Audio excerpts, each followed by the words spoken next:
In today's episode, Caitlin asks, looking back at your experiences and observations, can you share a key lesson or strategy that you believe has been instrumental in the success of B2B influencer marketing campaigns? What advice would you give to brands and marketers looking to excel in this space?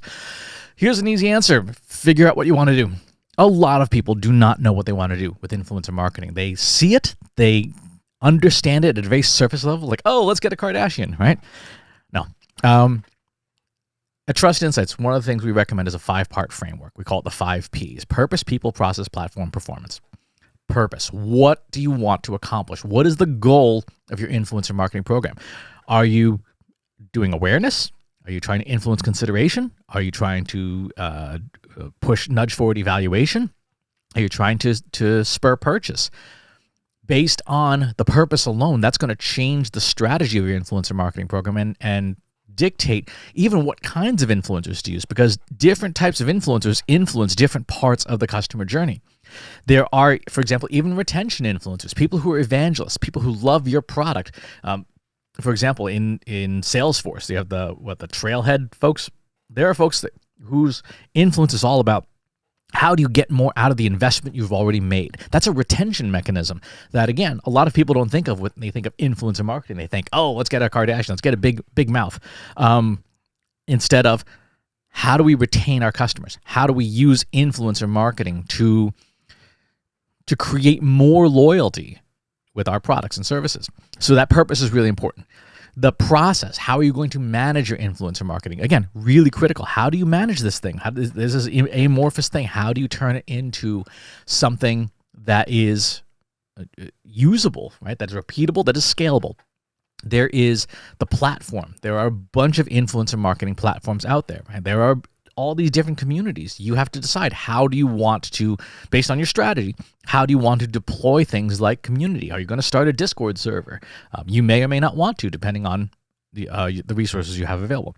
Who are the people that are involved? And not just the influencers, but the marketers themselves. How are you going to be able to manage this? How are you going to be able to run this program? How are you going to be able to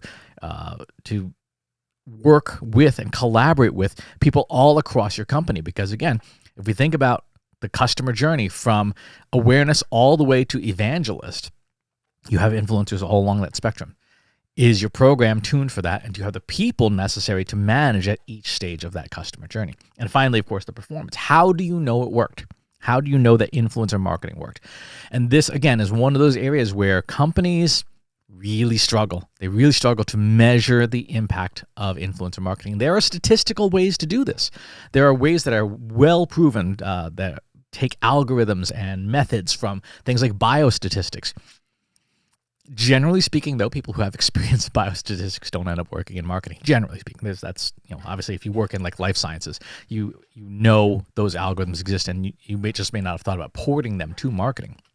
But measuring the impact of influencer marketing is all about using those statistical skills to figure out what kind of uplift you've gotten in these areas, because influencer marketing inherently, most of the time, is outside the click stream, right? Which means there's not going to be a report you can run in Google Analytics. Will say, here's what your influencers did.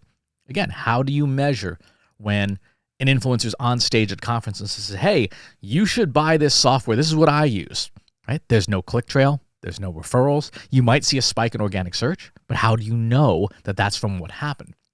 You need good tools and good methods for doing that statistical analysis.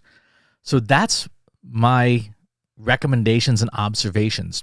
The 5P framework is something that you have to apply to influencer marketing, just like anything. And there's a lot of drill down into each of those steps to get good answers and to be able to explain to your stakeholders, here's what we're doing, here's why we're doing it, and here's how we're going to know it succeeded. So, good question, big answer, and it's going to require a lot of work to get there. Thanks for asking. Talk to you soon.